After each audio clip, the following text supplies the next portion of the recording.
Hi, I'm Tsuyoshi Kanda, producer on Resident Evil Village. And I'm Pete Fabiano, also producer on Resident Evil Village.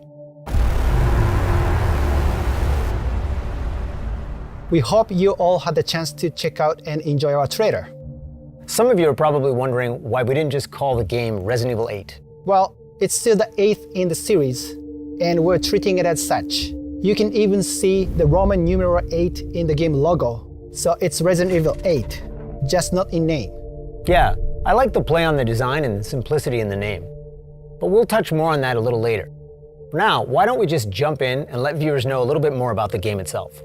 First off, Resident Evil Village will be available on PlayStation 5, Xbox Series X, and Steam.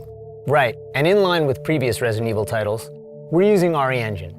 That engine brought Resident Evil 7 Biohazard, Resident Evil 2, Devil May Cry 5, and most recently, Resident Evil 3 to life.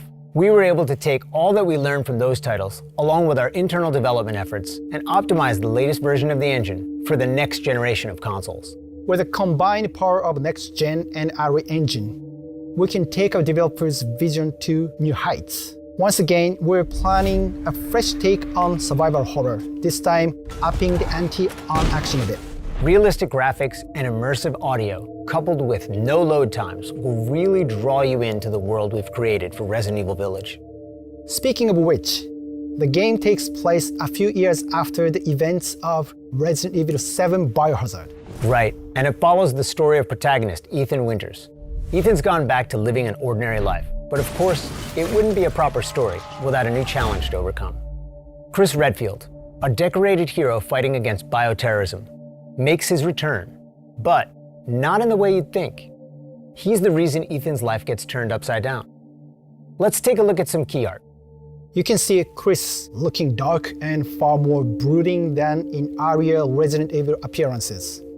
The last thing worth mentioning in terms of characters here is the village itself. It plays such a crucial role as the backdrop and setting of the game that we consider it very much its own character as well. Alright, shifting gears, let's talk a bit about the game's design. You'll notice the familiar first-person perspective from Resident Evil 7 Biohazard. It really helps bring players into the world. It makes them feel like they are Ethan, with the same sense of heightened tension and fear. Here's a quick look at the game running in engine. The team is working really hard to create a great experience. You can really see the details, even close up. Let's take a look at the inventory. For players familiar with Resident Evil 7 Biohazard, or the recent versions of Resident Evil 2 and 3, you'll be right at home. We hope you enjoyed this additional look into Resident Evil Village.